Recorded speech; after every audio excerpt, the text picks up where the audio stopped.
ఇంతమంది తోడయ్యారు. అది మీరు చేశారు. అది నా శక్తి కాదు. అది చినుకు కలిస్తేనే గాలివానది. అందుకని మనకి మోదీ గారు పవన్ కళ్యాణ్ ఇది కాదు, ఆయనకి అది పవనం కాదు, అది పవనం కాదు, అది తుఫాన్ అని ఎందుకన్నారంటే అది నా గురించి అనలా, మీ గురించి అన్నారు మాట. చాలా మందికి తెలియదు యాక్చువల్గా. ఇప్పుడు అనలేదు ఆ మాట. నేను వారణాసి ఆయన నామినేషన్ వేయడానికి మేమందరం ఎన్డీఏ మీటింగ్కి వెళ్ళాం. వెళ్తే అందరూ నా ఎన్డీఏ పార్ట్నర్స్ అందరూ కూర్చున్నప్పుడు ఆయన అన్నారు, పవన్ యా ఆంధీ అన్నారు ఆయన. నాకేమనిపించింది, ఏం అర్థం చేసుకోవాలి ఈ మాటకి అంటే అంటే మనకు కూర్చోబెట్టి అర్థాలు తెలుసు కానీ ఈయన ఏ ఉద్దేశంతో మాట్లాడుతుంది. నేను మళ్ళీ జాగ్రత్తగా అదే సార్ పవనే సార్ అన్నాను. అంటే ఆ రోజు అన్నారు ఆ మాట. దాని తర్వాత ఎన్నికలు జరిగినాయి అంటే ఆయనకి అప్పటికే అర్థమైంది. అప్పటికి మన ఎన్నికలు అయిపోయినాయి ఇక్కడ. నెక్స్ట్ డే మార్నింగ్ వెళ్ళాను. సో ఆ రోజు రాత్రికే నివేదికలు వెళ్ళిపోయినాయి. ఇది తుఫాన్లో చుట్టుముట్టేసింది ఆంధ్రప్రదేశ్లో, కూటమి వచ్చేస్తుంది. అది నాకు ఎప్పుడు అర్థమైంది, ఆయన సెంట్రల్ హాల్లో మాట్లాడుతున్నప్పుడు నాకు అర్థమైంది. అదే ఆయన ఆ రోజు అన్న మాటలని.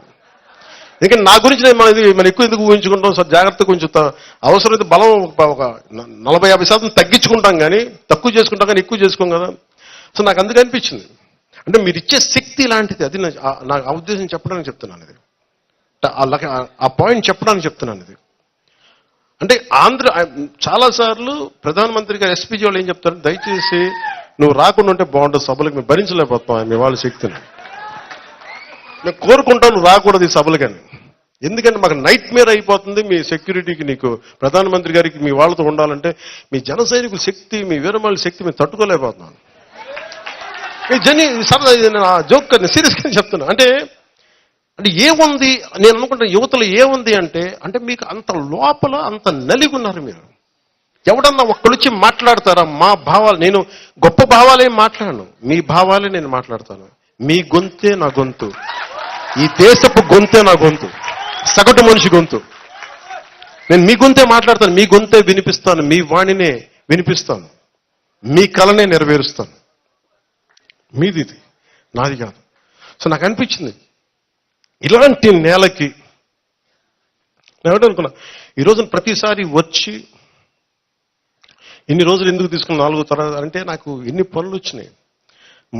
మనకెంత మేధావులు ఉన్నారండి మన చుట్టుపక్కల. ఒక్కొక్కళ్ళు ఆకలి తీర్చిన యోధులు ఎవరు నా పక్కన లేరు.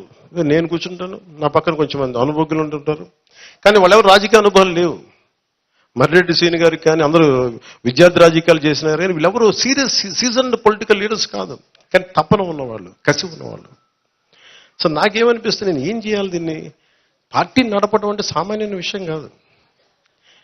మీకు తెలియదు పార్టీని నడపడం అంటే. అసలు ఈ పార్టీ ఉండకూడదు లెటర్లు రాసేస్తారు కొంతమంది ఎలక్షన్ కమిషన్కి. వాళ్ళు నాకు లెటర్లు పంపిస్తారు, ఈ పార్టీని అది చేశారంటే మళ్ళీ దానికి లెటర్లు పంపించి ఇంకొక మనుషుల్ని పంపించి. అసలు ఎంత వ్యయ ప్రయాసం అంటే ఈ 10 సంవత్సరాల్లో పార్టీని ఆదిలోని చంపేద్దామని లెటర్ల ద్వారా ఎలిగేషన్స్. ఈ పార్టీకి ఈ సింబల్ ఉంది, ఇది రైట్ కాదు, అది ఉంది, ఇట్లా ఏదో ఒకటి కొరిలు పెట్టి ఇవన్నీ బాలరిష్టాలు తట్టుకొని కృష్ణుడు ఆ బాలరిష్టాలు తట్టుకొని ఎలాగే చేరాడు యశోద దగ్గరికి, అలాగే ఈ రోజున జనసేన ప్రజల దగ్గరికి అలా చేరింది. శ్రీకృష్ణుడు వచ్చి యశోద దగ్గర చేరినాడు.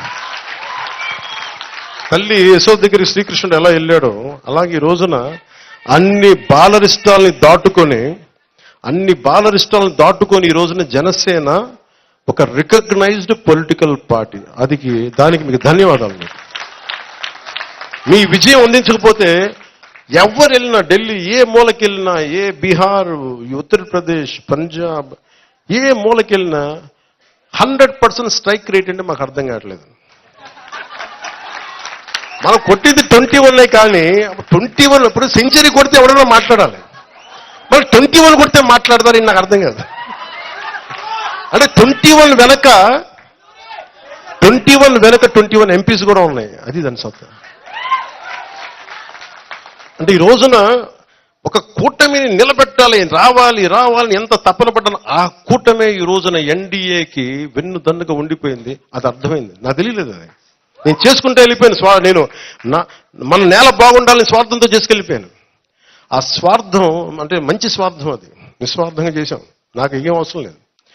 అదేం చేసింది, ఆ 21 ఎంత శక్తినిచ్చింది అంటే దేశం మొత్తం ఈ రోజున మన ఎంపీలు వెళ్తే 100% స్ట్రైకింగ్ రేట్ పార్టీ అంటారు, మన జనసేన కూడా ఉంటుంది 100% స్ట్రైకింగ్ రేట్ పార్టీ అంటారు, అంత ఉంది.